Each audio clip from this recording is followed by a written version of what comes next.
اب ایک اور واقعہ مجھے یاد آیا، ایک کتاب میں پڑھ رہا تھا، ایک آدمی وہ کہنے لگا مجھ پہ نا بہت سخت جادو ہو گیا، بڑا شدید سخت جادو ہوا مجھ پہ۔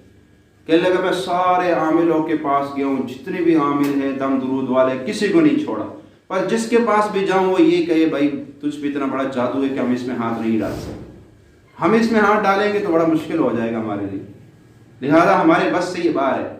وہ کہنے لگا کہ میں نا ایک اس کے پاس چلا گیا، کوئی بڑا عالم تھا، مشہور تھا استخارے میں بہت زیادہ، میں اس کے پاس چلا گیا اور اس سے جا کے میں نے اپنا مسئلہ بیان کیا، تو اس نے استخارہ کر کے کہا بھائی میں یہ تو بہت مشکل ہے کام، بڑا جادو ہے، اس میں ہاتھ نہیں ڈال سکتا ہوں، لہٰذا میں اپنے استخارے کی روشنی میں تجھے اتنا بتا دیتا ہوں کہ جس نے تجھ پہ کیا ہے وہ سندھ میں فلاں فلاں جگہ ہے، وہاں رہتا ہے، تو اس کے پاس جاؤ، اس کے آگے کوئی منت کر، کوئی روز ہو، شاید وہ واپس لے لے اس کو، ورنہ ہم اس میں نہیں ہاتھ ڈالتے۔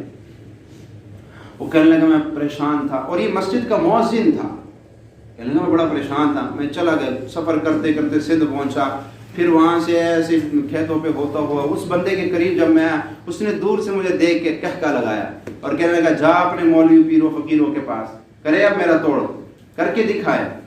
کہنے لگا میں اس کے پاؤں میں گرا، اس کی منتیں کی کہ میں غریب بندہ ہوں، میرے سے کیا لینا دینا تجھے، چھوڑ دے مجھے، پر وہ نہ مانا، اس نے کہا میں تجھے تڑپا کے رکھوں گا، دیکھ میں تیرے ساتھ کیا کرتا ہوں۔ کہنے لگا میں اس کی بڑی منتیں کی، بڑا رویا دھویا، پر وہ نہ مانا، جادوگر جو ہے وہ نہ مانا۔ کہنے لگا میں واپس آیا پریشان حال، کیا کروں، کہاں جاؤں۔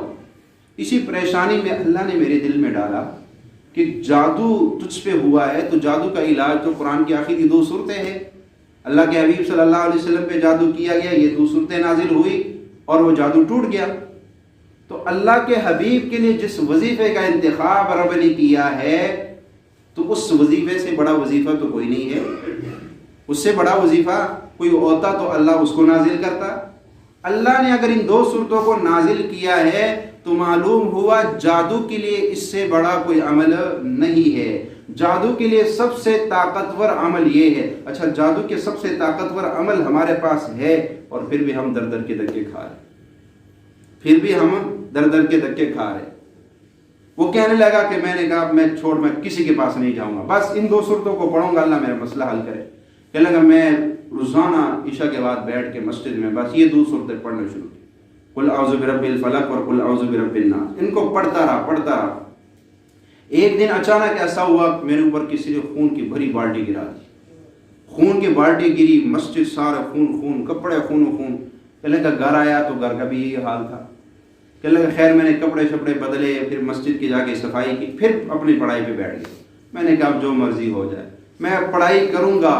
خون کے چھینٹے تھوڑے بھی آتے لوگوں کے گھروں میں، یہ کہ جادو کا بار ہو رہا ہے۔ وہ کہنے لگا بہرحال میں پڑھتا رہا۔ 21ویں دن ایک آدمی مسجد میں داخل ہوا، روتا سسکتا آ کے میرے پاؤں پہ گر پڑا اور مجھ سے معافیاں مانگے۔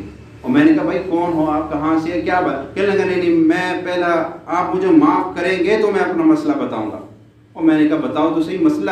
کہنے لگا نہیں پہلے آپ کہیں کہ میں نے تجھے معاف کر دیا۔ کہا بس میرے دل میں رحم آیا، میں نے کہا یار میں نے تجھے معاف کر دی، پر مسئلہ بتا تو کون ہے، کیا چاہتا ہے مجھ سے؟ کہنے لگا جب میں نے اسے کہا میں نے معاف کر دی، اس نے کہا میں وہی جادوگر ہوں جس کے پاس تو سندھ میں آیا تھا اور تو نے مجھ سے معافیاں مانگی تھی، میں نے تجھے کہا کہ نہیں۔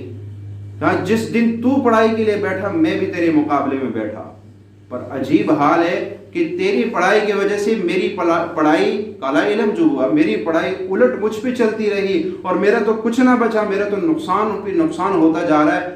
مجھے معاف کر دیا، اب تو نے تو مجھے معاف کر دیا۔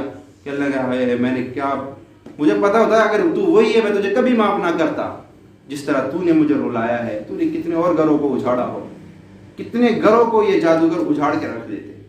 تو اس لیے قرآن کی طرف آ جاؤ۔ قرآن و حدیث کے اندر کوئی ایسا مسئلہ نہیں ہے جس میں ہمارا حل قرآن و حدیث کے اندر نہ ہو۔ اس قرآن کو سینے سے لگا لو، یہ بڑے بڑے مسائل تمہارے حل کر دے گا۔ سرکار دو عالم صلی اللہ علیہ وسلم پہ جب بھی پریشانی آتی تھی، جب بھی مشکل آتی تھی، آپ نماز کی طرف متوجہ ہوتے تھے، نماز سے اپنے مسائل حل کرواتے تھے۔